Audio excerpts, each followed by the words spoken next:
Assalamualaikum warahmatullahi wabarakatuh. Tabikun.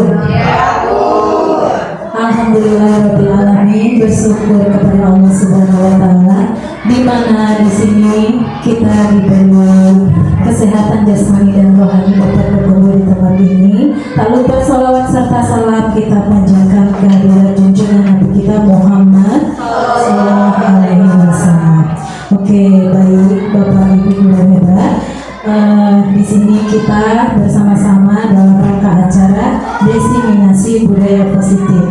Mohon untuk Bapak Ibu untuk berdiri sebentar, kita menyanyikan lagu Indonesia Raya.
Silakan duduk kembali.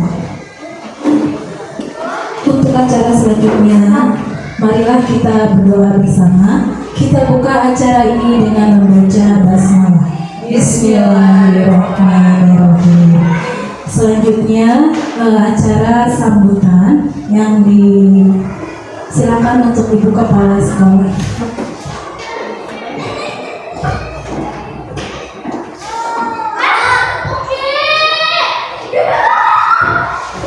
Bismillahirrahmanirrahim.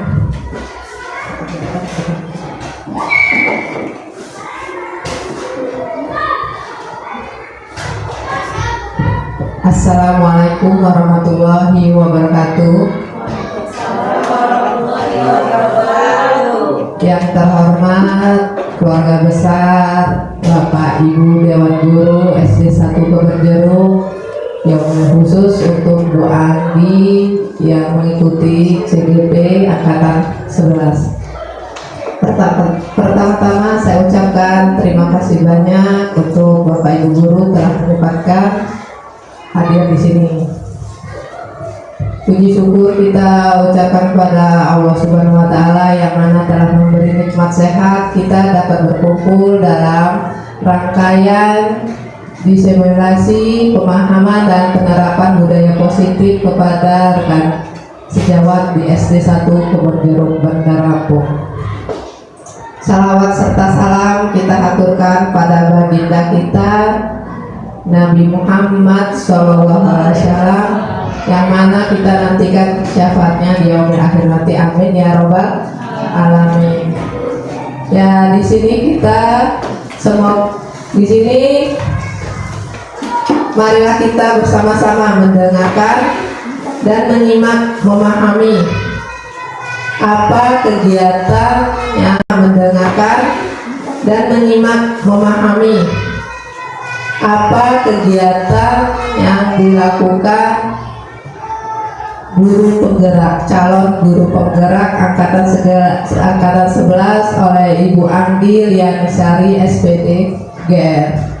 Semoga kegiatan ini bermanfaat untuk kita semua, dan saya harapkan hasil dari guru penggerak ini dapat memotivasi teman-teman yang lain agar dapat mengikuti angkatan berikutnya dan menciptakan lingkungan sekolah yang positif dan memperkuat nilai-nilai positif siswa dan guru di lingkungan SD 1 Kebun Jeruk. Untuk kemudian saya berharap guru penggerak dapat menjadi inisiator perubahan yang produktif, berperan aktif dalam menciptakan suasana yang harmonis sesama pendidik di sekolah SD 1 Kebun Jeruk ini. Marilah kita bersama-sama mendukung kegiatan aksi nyata dari guru penggerak angkatan 11 Ibu Anggi Lianisari, jadi agar dapat berjalan lancar sesuai dengan harapannya dan sesuai waktu yang sudah ditentukan dari BPG. Mungkin hanya sedikit saja yang Ibu sampaikan, Ibu akhiri. Wabillahi taufiq wal hidayah. Wassalamualaikum warahmatullahi wabarakatuh. Acara inti oleh CGP kita Ibu Anggi Lianisari SPD GR. Kepada Ibu persilakan.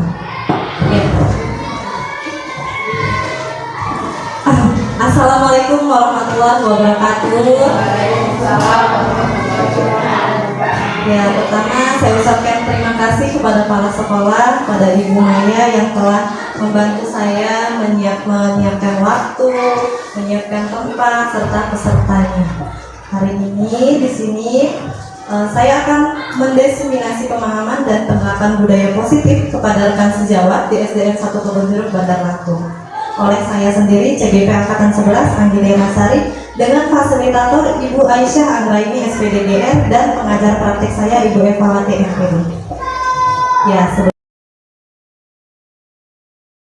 dimulai, saya ada pantun. Bapak Ibu tolong bantu saya dengan kata cakep. Bisa ya? Ya. Pasar Tugu pagi hari sudah diserbu. Diserbu ibu-ibu berarti penuh gelagat.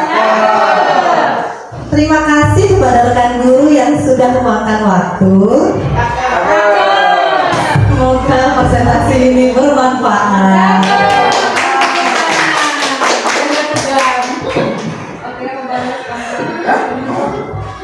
Ya, langsung saja ya Bapak Ibu. Di sini saya akan mendefinisikan pemahaman penerapan positif pada rekan sejawat SDN Negeri 1 Kebun Jeruk, Bandar Lampung.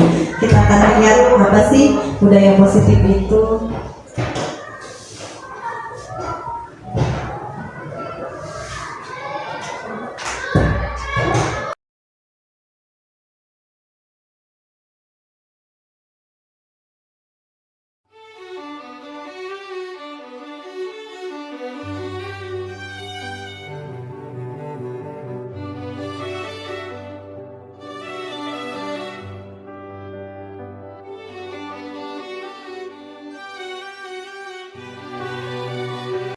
Ya, apa itu budaya positif? Budaya positif adalah kegiatan-kegiatan taat aturan yang diterapkan pada warga sekolah sehingga menjadi pembiasaan atau budaya di sekolah tersebut.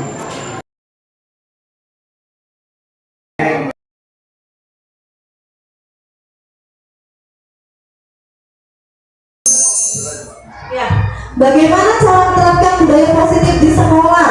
Ada beberapa cara ya Bapak Ibu. Yang pertama, penerapan disiplin positif. Kemudian yang kedua, bertindak dengan memahami motivasi perilaku manusia. Ketiga, bertindak dengan memahami kebutuhan dasar manusia. Yang keempat, pembuatan keyakinan sekolah atau keyakinan kelas. Yang kelima, posisi kontrol guru. Dan yang keenam, penyelesaian masalah dengan segitiga restitusi.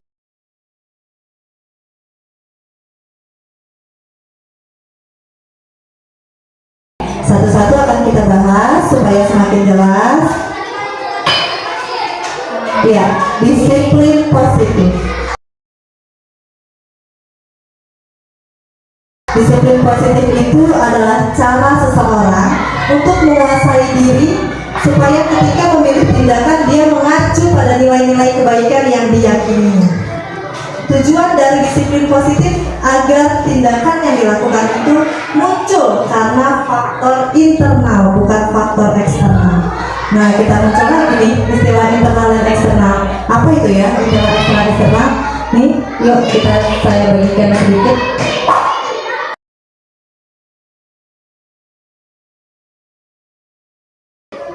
Iya, internal dan eksternal itu adalah motivasi perilaku manusia. Motivasi perilaku manusia ada 3 Bapak Ibu. Yang pertama, untuk menghindari ketidaknyamanan atau hukuman. Yang kedua, untuk mendapatkan imbalan atau penghargaan dari orang lain atau reward. Yang ketiga, memang dia ingin menghargai dirinya sendiri dengan nilai-nilai yang dipercaya. Nah, untuk poin yang ke depan nih, poin yang untuk menghindari hukuman dan untuk mendapat penghargaan adalah faktor eksternal, faktor dari luar. Baik kita maupun anak didik kita pasti sering ya pengen melakukan sesuatu tuh, takut dihukum, apa enggak, supaya dapat inilah, dapat reward. Pasti anak-anak kita juga begitu. Nah, yang diharapkan dari budaya positif, disiplin positif di sini, supaya yang munculnya itu faktor internalnya. Apa itu? Dan mereka menghargai dirinya sendiri dengan nilai kebajikan yang mereka percaya. Kurang lebih seperti itu. Kita lanjut ya. Ya, tadi kita bahas hukuman. Di sini ternyata hukuman itu beda dengan konsekuensi. Apa ya bedanya ya? Hukuman, konsekuensi. Ini pasti kita sering lakukan sama anak-anak kita di kelas. Yuk kita lihat dulu hukuman. Hukuman itu kita menghentikan tindakan yang tidak diharapkan dengan tindakan yang tidak menyenangkan. Jadi kalau kita melihat murid kita memunculkan tindakan yang tidak kita harapkan, kita balas hukum mereka dengan tidak yang menyenangkan. Itu namanya hukuman. Biasanya hukuman itu bersifat satu arah tanpa kesepakatan sebelumnya. Berbeda dengan konsekuensi. Kita lihat ya, konsekuensi itu adalah hubungan sebab akibat. Jadi anak-anak kita ajarkan, kalau melakukan begini, sebabnya begini, akibatnya akan begini. Dibuat dengan kesepakatan antara guru dan murid. Jadi biasanya anak-anak kita sudah tahu, sudah paham. Kita sudah ada kesepakatan sebelumnya. Misalnya kalau datang terlambat 5 menit, berarti ya 5 menit istirahat ya, mundur istirahatnya. Misalnya seperti itu. Yuk kita lihat yuk, biar lebih jelas contohnya lagi.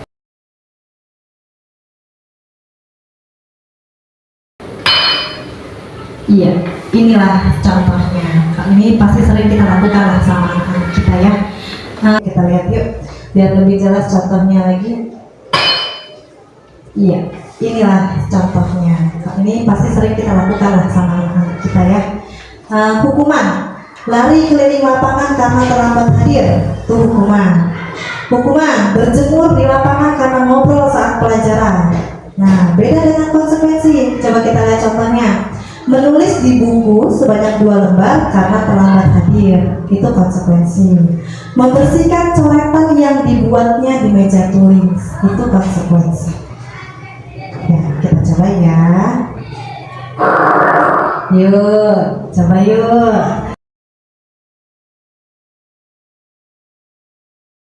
Yang atas, yang warna merah nih, mengganti kertas teman yang telah dicoret-coret. Kira-kira konsekuensi atau hukuman? Ya, Bapak Ibu boleh bantu saya. Konsekuensi ya? Sepakat? Sepakat. Biar pilih hukuman? Ya, yang bawahnya yuk. Berdiri dengan satu kaki karena tidak bisa menjawab pertanyaan guru. Hukuman. Ya, kita lihat yuk, benar nggak lihat? Kayaknya mah bener lah Bapak Ibu guru yang jawab.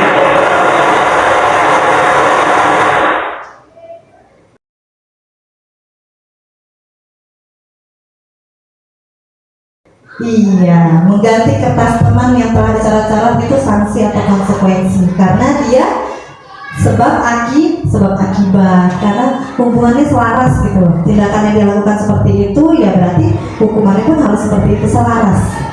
Berdiri dengan satu kaki kan tidak bisa jawab pertanyaan guru ini biasanya sepihak.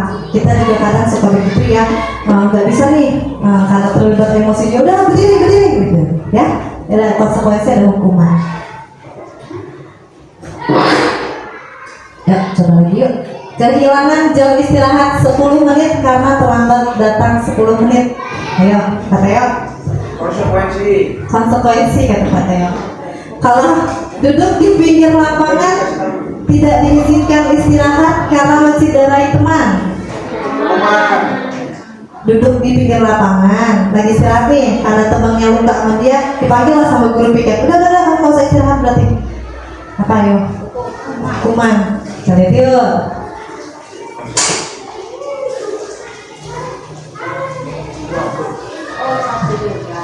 Ya, kehilangan jam istirahat 10 menit kalau terlambat hadir itu adalah sanksi atau konsekuensi. Duduk di pinggir lapangan tidak diizinkan istirahat karena menciderai teman juga sanksi atau konsekuensi. Iya. Nah, tadi itu mengenai motivasi perilaku manusia ya, yang berhubungan dengan disiplin positif tadi. Yang ketiga ada kehilangan jam istirahat 10 menit kalau terlambat hadir itu adalah sanksi atau konsekuensi. Duduk di pinggir lapangan tidak diizinkan istirahat karena menciderai teman juga sanksi atau konsekuensi. Iya. Nah, tadi itu mengenai motivasi perilaku manusia ya, yang berhubungan dengan disiplin positif tadi. Yang ketiga ada bertindak berdasarkan kebutuhan dasar manusia. Apa saja sih kebutuhan dasar manusia?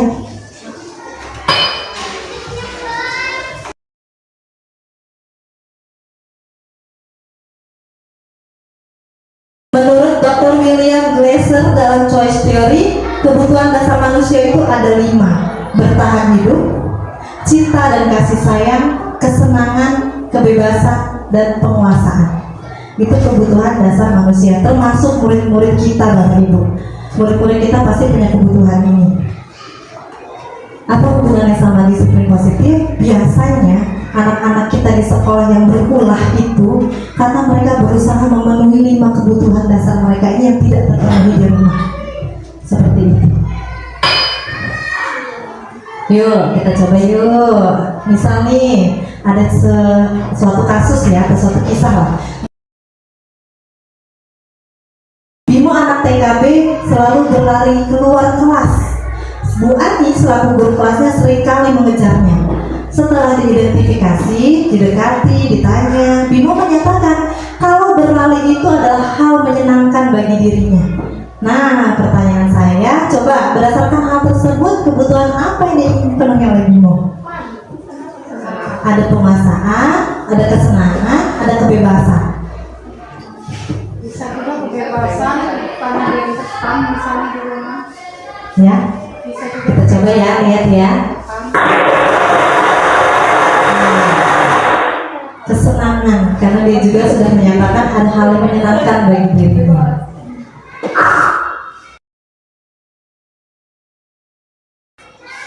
Masih tentang si Bimo, tapi di kasus yang berbeda. Kita coba ya. Bimo yang selalu berlarian tadi, ternyata setelah diidentifikasi menyatakan kalau dengan berlari, bu gurunya pasti akan ada terus di dekat dia dan memperhatikannya. Berarti kebutuhan apa yang dipenuhi oleh si Bimo? Aku ini cinta dan kasih sayang. Kayaknya kurang gitu ya di rumah, si Bimo ini kurang perhatian di rumah.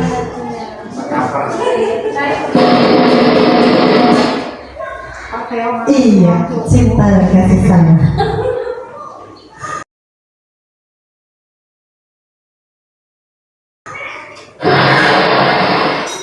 Nah, kalau yang begini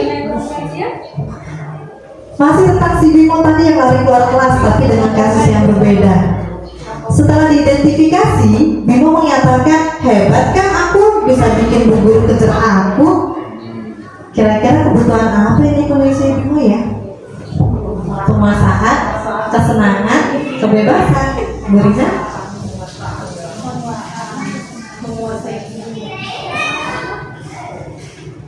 Dia bilang hebat kan aku? Bisa bikin bu guru kejar aku katanya. Penguasaan. Iya, penguasaan.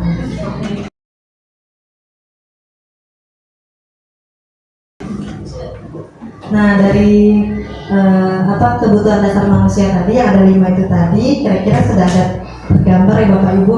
Mungkin kita pernah flashback gitu. Kalau ingat-ingat kejadian di kelas, oh berarti mungkin murid saya ada beberapa yang bertindak dengan kekacauannya ya karena memenuhi kebutuhan 5 dasarnya itu yang tidak terpenuhi di rumah, dicari dari sekolah. Ya. Iya, cara disiplin positifnya lagi yang berikutnya adalah pembuatan keyakinan kelas. Keyakinan kelas atau keyakinan sekolah ya. Keyakinan sekolah itu dalam universalnya, dalam umumnya, untuk khususnya adalah di kelas. Kalau saya yakini kita harus mulai dari yang terkecil dulu dari lingkup kita di kelas. Keyakinan sekolah atau kelas berbeda dengan peraturan. Kenapa berbeda? Sebenarnya serupa tapi tak sama. Peraturan itu biasanya berupa kalimat larangan atau negatif. Kalau keyakinan itu lebih bersifat positif dan mengandung nilai kebaikan yang diyakini kebenarannya untuk dijalani.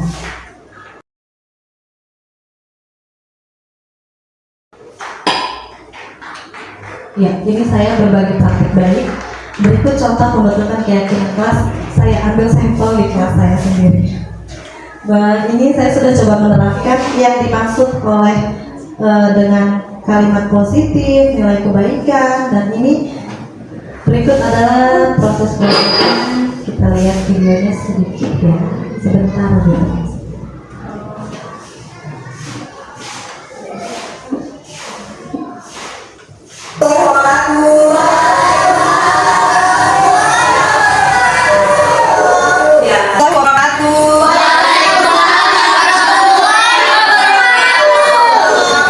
Hari ini ya, Bu Guru sudah singgung kemarin. Hari ini kita akan bikin keyakinan kelas.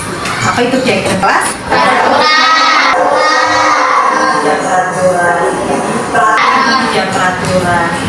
Peraturan sekolah kalian sudah tahu ya? Apa aja coba peraturan sekolah salah satunya? Peraturan sekolah kalian sudah tahu ya? Apa aja coba peraturan sekolah salah satunya?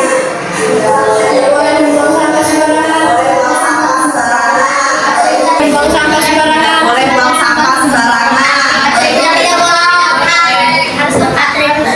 Memakai seragam sesuai jadwal dengan atribut lengkap. Apa lagi? Pakai sepatu hitam. Ya, itu namanya peraturan. Berbeda dengan keyakinan atau keyakinan sekolah. Tapi memang keyakinan itu adalah isinya peraturan. Perbedaannya adalah keyakinan kelas itu ialah nilai peraturan dengan nilai yang positif, dengan nilai kebajikan yang kamu yakini kebenarannya, dan kamu wajib harus melaksanakannya atas kesepakatan bersama. Nah, hari ini Bu Guru ingin mengajak kalian kita bikin keyakinan kelas kita, keyakinan kelas 6B dari kalian, oleh kalian, untuk kalian. Bisa dipahami? Ya, tadi Bu Guru sudah suruh ketua kelas bagikan sticky note-nya ya. Di situ silakan diisi apa saja sih harapan kalian untuk kelas kita ini 1 tahun ke depan. Kalian pengennya kelas kita ini bagaimana sih tahun ke depan? Yuk, Bu Guru kasih waktu, isi dulu.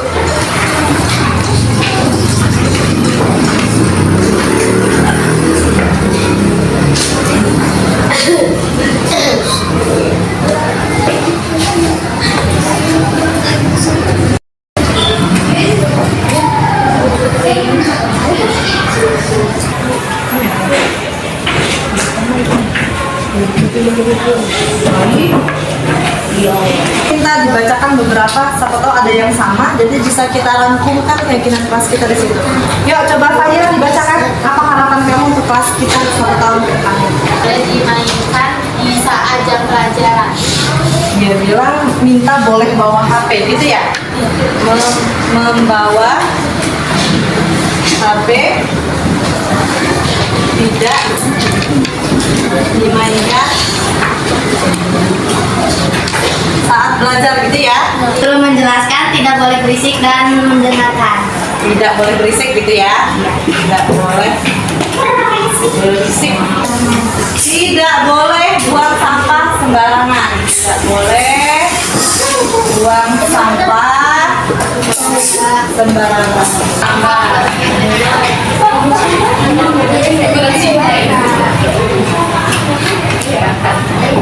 Ya, coba yang ini. Tadi temannya yang ini juga sudah bicara ya, sama ya seperti yang poin nomor 2. Coba yang sebelah sana. Iya, coba dari belakang. Noval. Apa Noval?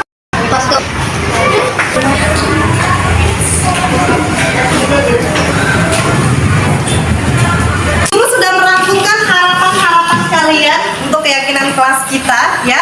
Dari beberapa ada yang sama, ini juga tadi ada yang sama. Jadi kurang lebih sudah kita rangkumkan jadi seperti ini ya keyakinan kelas kita.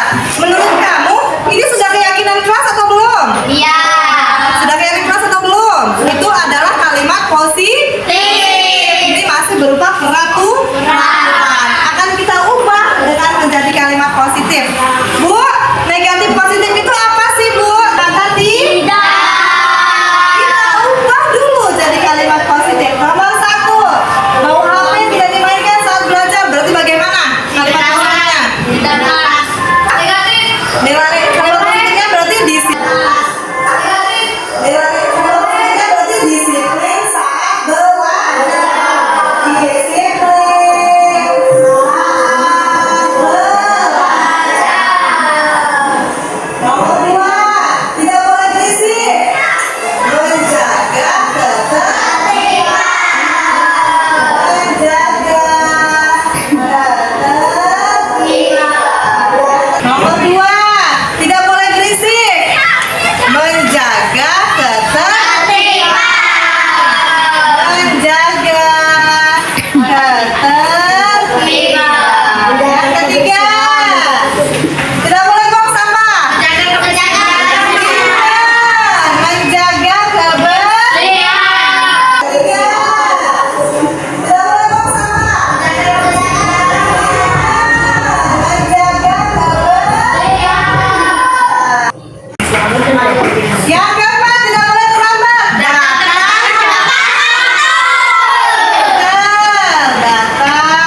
tepat waktu.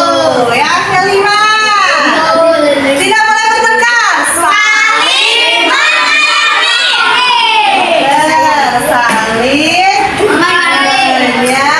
menyayangi. Yang terakhir, tidak boleh mencontek. Apa? Percaya diri atau mengerjakan sendiri.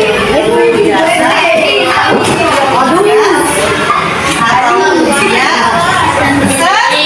sendiri. Sekarang dari keyakinan kelas yang positif ini, apa sih nilai kebaikannya? Kebaikan itu kamu ubah jadi satu kata. Contoh, memakai helm. Nilai kebaikannya demi keselamatan. Disiplin saat belajar. Nilai kebaikannya apa kira-kira? Yang nomor 2, menjaga ketertiban. Menghormati orang lain. Ini kan yang sekolah bukan kamu aja menjaga ketertiban. Menghargai atau menghormati orang lain. Menjaga kebersihan nilainya kesehatan.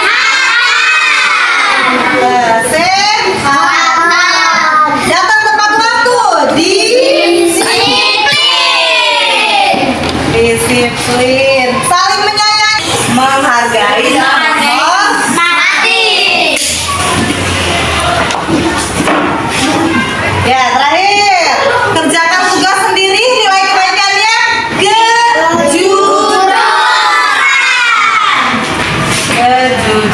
Ya, inilah keyakinan kelas kita nih yang dari positif ini dan nilai kebaikannya. Inilah keyakinan kelas kita di kelas 6B yang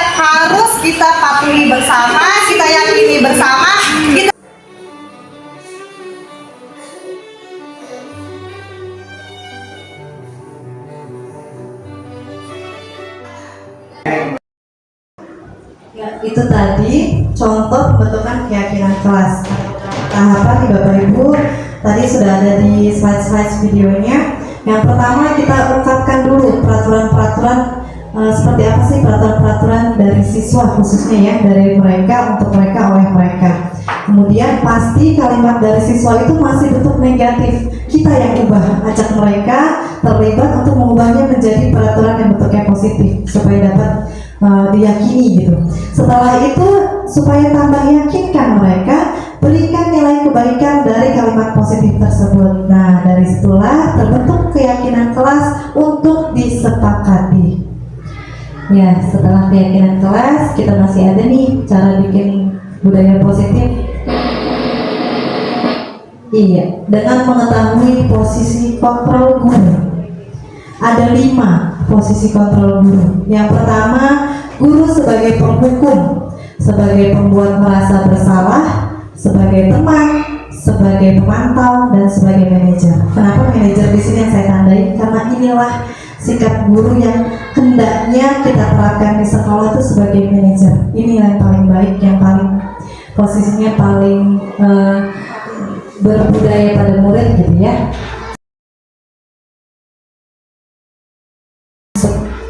Menerapkan budaya positif. Ya, ini salah satunya penghukum. Secara tidak langsung kita pasti pernah, bahkan mungkin kita pernah jadi kelima-limanya tanpa kita sadari, mungkin karena kita belum tahu aja itu namanya, ada istilah-istilahnya.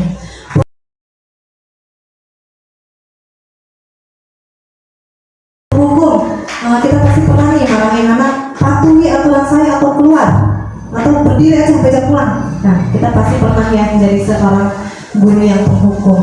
Yang kedua, pembuat merasa bersalah. Gimana sih? Mungkin pernah ada kasus yang agak berat. Kita juga pasti pernah membuat murid kita sampai merasa bersalah. Gimana coba kalau lukanya sampai harus dioperasi?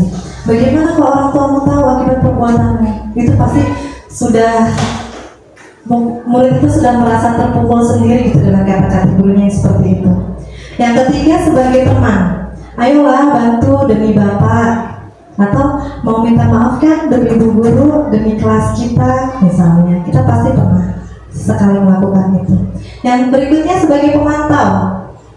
Kita mungkin anak ini sudah sering berbuat salah, kita juga sering memberi hukuman, dan kita sebagai pemantaunya.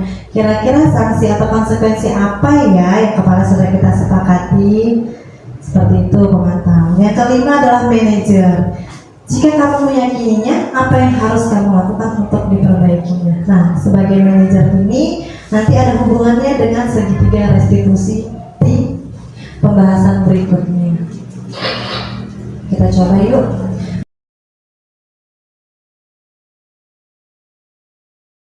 Ada contoh, simak kasus berikut. Sabrina hari itu datang terlambat. Dia buru-buru ke sekolah sampai akhirnya di pintu gerbang dia baru menyadari dia tidak pakai sepatu hitam sesuai dengan peraturan sekolah. Di depan kelas Pak Lukman sudah memperhatikan sepatunya yang berwarna coklat dan dia bersikeras, kamu sudah melanggar peraturan sekolah, kamu salah, sudah terlambat, salah pula warna sepatunya. Buka segera sepatumu, kata si Pak Lukman ya.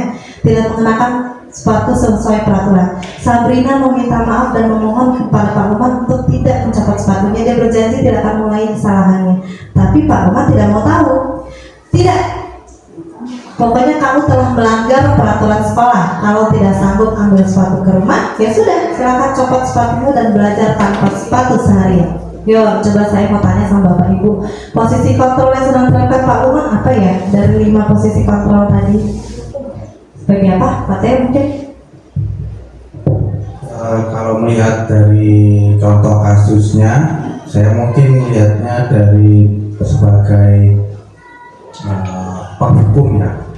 Nah, kenapa penghukum? Karena di situ dijelaskan bahwa dia melanggar peraturan, dia menggunakan sepatu hitam, menggunakan sepatu putih harusnya hitam. Nah, dia diminta untuk mencopot sepatunya atau mengambilnya kembali ke rumah. Jadi pendekatan yang dilakukan adalah penghukum gitu. Ya, terima kasih Pak Teo. Yang lain, Bu Revi mungkin bisa bantu saya. Ya, jawabannya sama Pak Teo. Karena di mana Pak Lukman itu menerapkan hukum tadi, di mana Pak Lukman nggak memberikan kesempatan untuk permintaan maafnya tadi si Sabrina itu. Kalau emang Sabrina mau masuk kelas, yaitu dengan hukuman yang diberikan oleh Pak Lukman tadi, tidak menggunakan sepatu sampai pelajaran selesai. Terima kasih untuk jawabannya Bapak Ibu. Coba yuk kita simak yuk. Iya, penghukum ditunjukkan dengan kata-kata dia tadi. Tidak, kamu sudah melanggar, kamu sudah terlambat, kamu tidak menggunakan sepatu. Segera buka sepatumu. Ya, itu penghukum ya Bapak Ibu.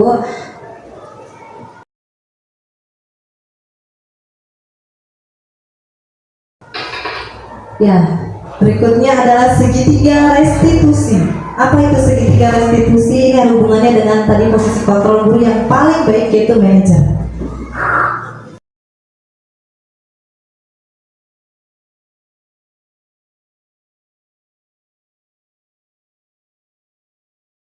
Digunakan untuk penyelesaian masalah di sekolah, terutama permasalahan murid. Ini sering sekali kita alami. Ya, hendaknya di sini berbagi praktik baik saya menyampaikan kalau setelah saya mempelajari di guru penggerak, ada loh solusi yang baik untuk murid-murid kita di sekolah, yaitu ini segitiga restitusi. Guru sebagai manajer tadi harus menerapkan segitiga restitusi. Apa itu? Yang pertama, dia harus menstabilitas identitas atau mengidentifikasi identitasnya. Dengan seperti apa? Salah satunya seperti itu.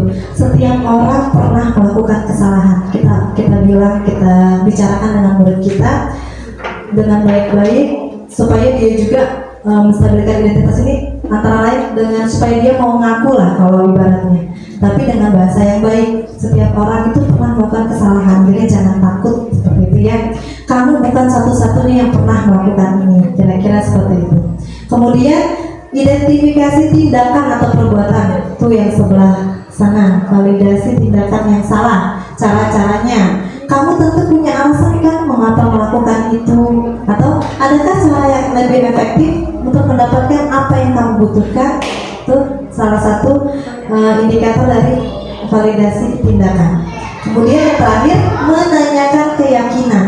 Keyakinan apa yang sudah kamu langgar, atau keyakinan seperti apa yang telah kita sepakati sih, kenapa kamu berbuat seperti ini? Kamu ingin menjadi seorang yang seperti apa dengan melakukan ini? Kira-kira seperti itu ya Bapak Ibu.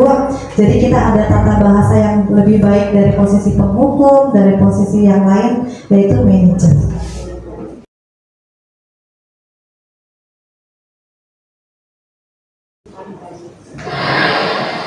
Ya, kita lihat sedikit ya cuplikannya. Kira-kira seperti inilah kasusnya.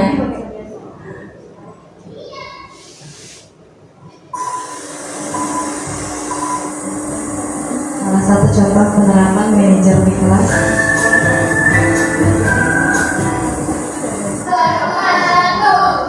Tapi kalau yang ini rekayasa ya, karena dia pelanggaran keyakinan kelas.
Sama Rangga Alka bela gua. Belain salah? Iya. Kamu dipanggil bu guru tuh. Gak bener mati ya. Gak bener bukan. Kok kayak gitu? Gua gak takut. Masa kamu melakukan itu sama temennya? Ya bukan temen saya. Karena merasa bukan teman kamu. Menurut kamu benar nggak yang kamu lakukan?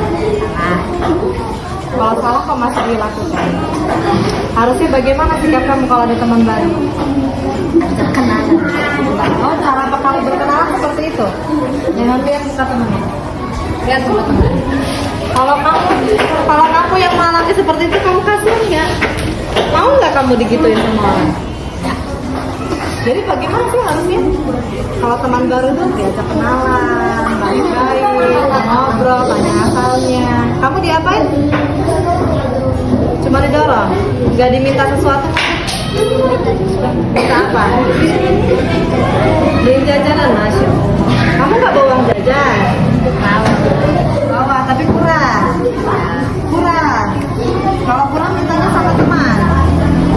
Sama teman mau mintanya. Begitu.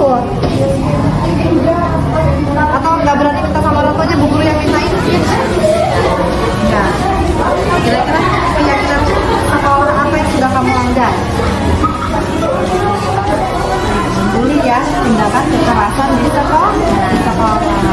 Harusnya seperti apa? Kalau sudah melihat akibat perbuatan seperti ini, merah, luka, kamu harus bagaimana cara memperbaikinya? Minta maaf dia sembuh sendiri. Jadi harus bagaimana kamu selain minta maaf? Nah, kamu harus selesaikan lukanya. Dibawa kemana kalau di sekolah? Nah, ya, minta maaf, bantu dia ke UKT.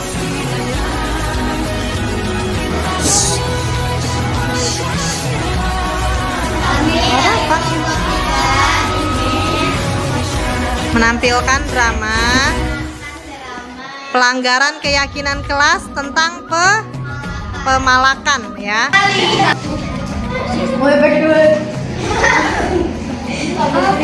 Ada punah. Semen malah. Itu ada yang malakin anak baru. Ya kita bilang begitu. Iya.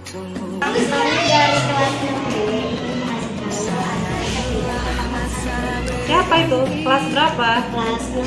Kelas 6 B. Oh, berarti kita lagi ke kelas ya. Itu tadi benar. Aduan dari temannya kalian ada terjadi pemalakan. Siapa korbannya? Kamu? Siapa? Kamu itu ya? Kamu. Kenapa? Apa tujuan kamu?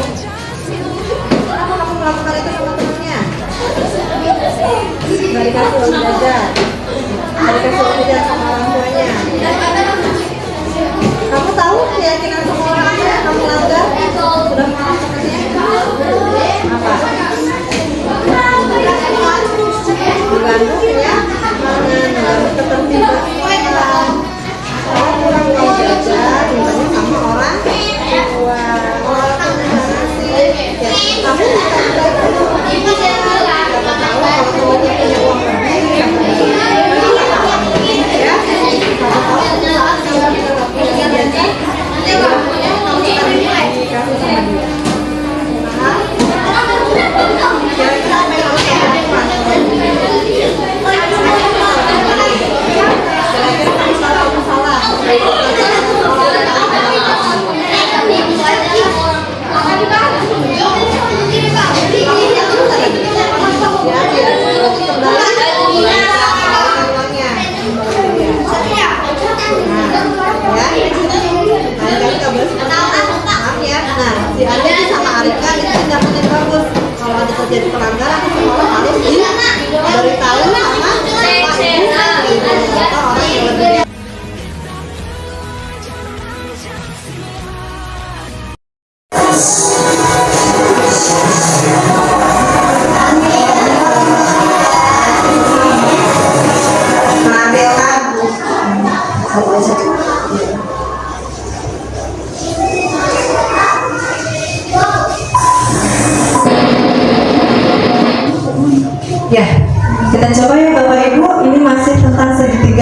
berkelahi di lapangan basket nih, saya bacakan intinya saja. Si Anto dan si Dino ini berkelahi di lapangan basket.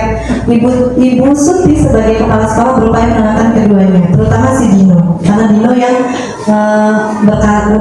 menarik kemeja Anto dengan kasar sampai kancingnya terlepas. Dino sepertinya kamu ini sedang marah sekali. Mendengar itu Dino pun langsung bercerita karena kekesalan hatinya.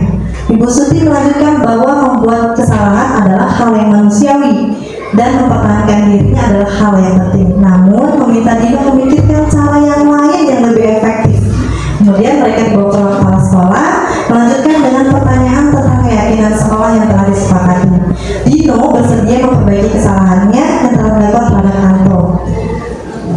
Saya perlu Ibu Suti balik bertanya pada Anto, hal apa yang dilakukan Dino untuk memperbaiki kesalahannya kepadamu si Anto? Anto menjawab, saya perlu kancing saya diperbaiki Bu, karena ibu saya akan marah kalau melihat kancing saya copot 3 begini. Nah, Ibu Suti pun kembali bertanya kepada si Dino untuk menggantikan kancing Anto yang terlepas. Apakah dia bersedia? Dino berpikir sejenak, kemudian menjawab, Bu, saya tidak bisa menjahit, namun kepala sekolah memberikan solusi. Kamu bersedia belajar menjahit kan? Dengan Pak Irfan, guru tata busana kita.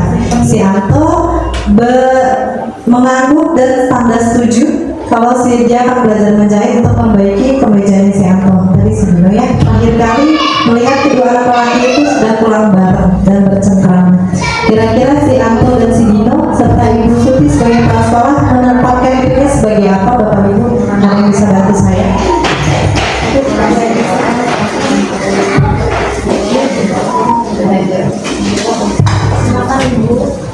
Ya, boleh Ibu Eliza. Posisi kontrol gurunya tadi sebagai apa? Peran ya. Iya. Dari kasus yang saya dengar ini lebih peran guru ke arah manajer ya. Iya. Itu aja, manajer. Sebagai manajer ya. Iya. Terima kasih. Ya, sebagai manajer kita lihat yuk.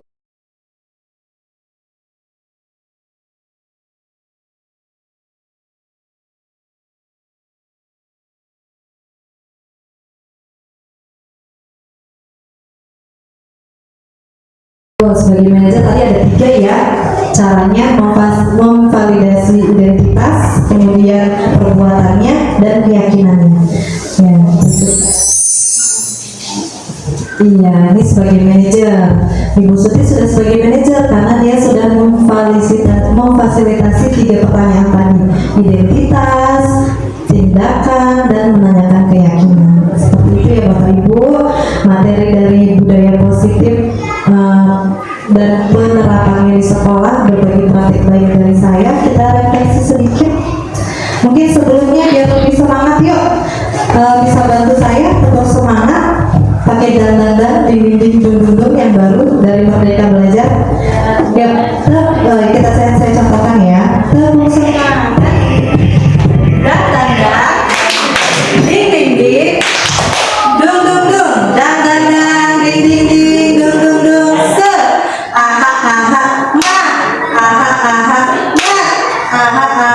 semangat. Bisa ya?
sebelum berakhir ini?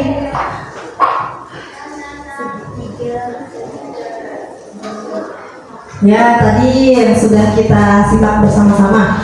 Manakah posisi ketua guru yang paling baik?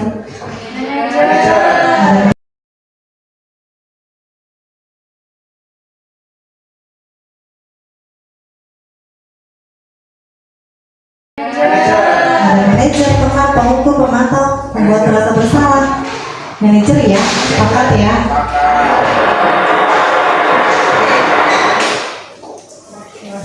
Ya, posisi kontrol guru yang paling baik adalah manajer. Berarti insya Allah kita rekan-rekan di sini sudah bisa lah ya, nanti di kelas kita akan jadi manajer untuk murid-murid kita masing-masing. Yo, coba dibantu yuk 5 kebutuhan dasar manusia tadi. Nomor 1,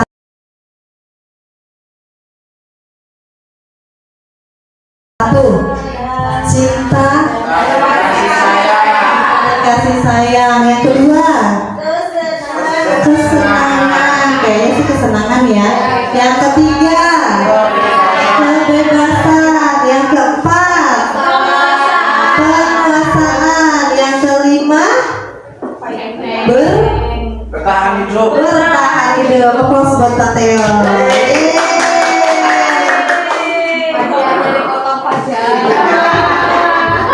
Ya, 1 cinta kasih sayang, 2 kesenangan, kebebasan, penguasaan, dan bertahan hidup.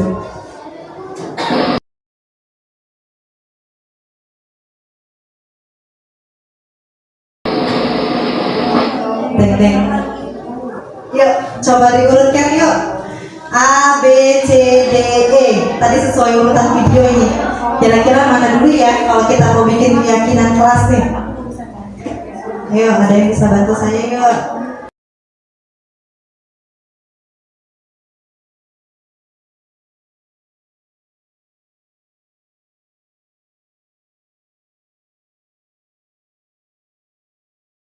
Nggak apa-apa, Bapak Ibu kita tebak-tebakan aja. Ayo Bu Rina, mungkin Bu Rina.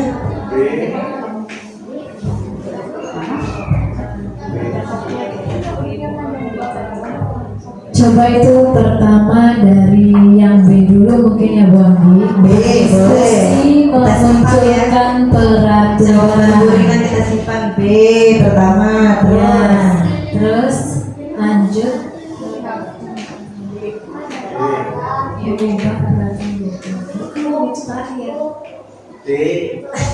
C dulu.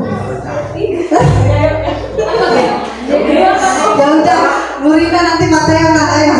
Ya, memunculkan nilai kebaikan dari aturan kelas. Mana ABCD-nya itu Bu coba.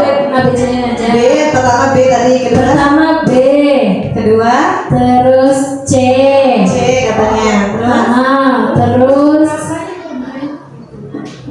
D, D, terus E, G, baru ke A. baru ke A Ya, katanya. sesuai dengan proses kemarin kan gitu Bu. Ya, kita lihat ya. Mateo, ayo tadi udah semangat sekali dia. Nyala-nyalain Bu Rina nih, yuk. Yang pertama B, Pertama B, kedua D, kedua D, habis itu A, A, A, BDA, terus G, E, terus yang terakhir C. yang terakhir C. Ada yang mau coba lagi? Sudah? Ya kita coba lah ya, kita lihat ya. Bu Revi mau coba? Ayo Bu Revi. Yang pertama itu B, terus itu D, Terus habis D E, habis D, E, O, balik kan terus itu A baru C. Oh ya, berarti ada 3 pilihan jawaban ya. Kita lihat siapakah triple ini. Yuk kita lihat. The answer is Y, B, D, E, A, C. Yang benar punya Bu Revi. Tepuk tangan buat Bu Revi. Ya, yang benar itu berdiskusi, memunculkan peraturan, mengubahnya menjadi kalimat positif, memunculkan nilai kebaikan dari kalimat positif, terjadinya kesepakatan, barulah kita guru meninjau dari waktu ke waktu. Seperti itu ya.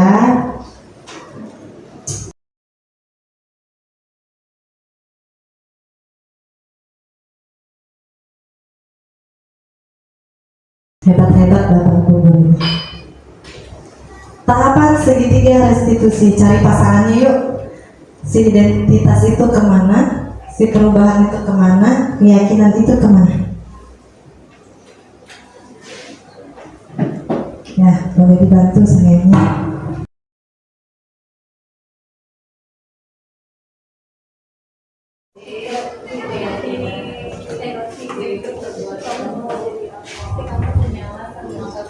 Yo, sini. Identitas dulu kemana nih? A, C, B, yuk. Identitas? Identitas katanya ke A, sini ya. Terus perbuatan? Perbuatan B, sini. Keyakinan? Keyakinan C, sini. Yang lain? Alhamdulillah.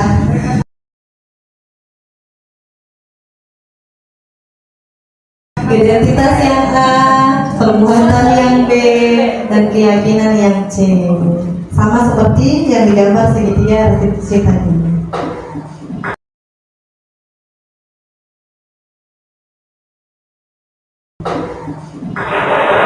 Iya, alhamdulillah.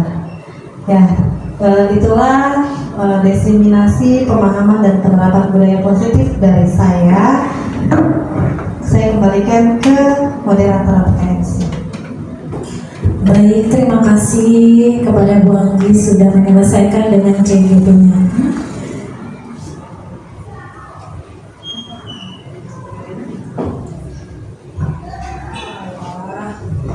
Oke, Bapak Ibu guru hebat, kita tutup acara ini dengan membaca hamdalah. Alhamdulillahirobbilalamin. Nah, sebelum kita selesai untuk meninggalkan tempat, saya ada pantun. Guru Miriam, Guru Cindrawasih. Terima kasih.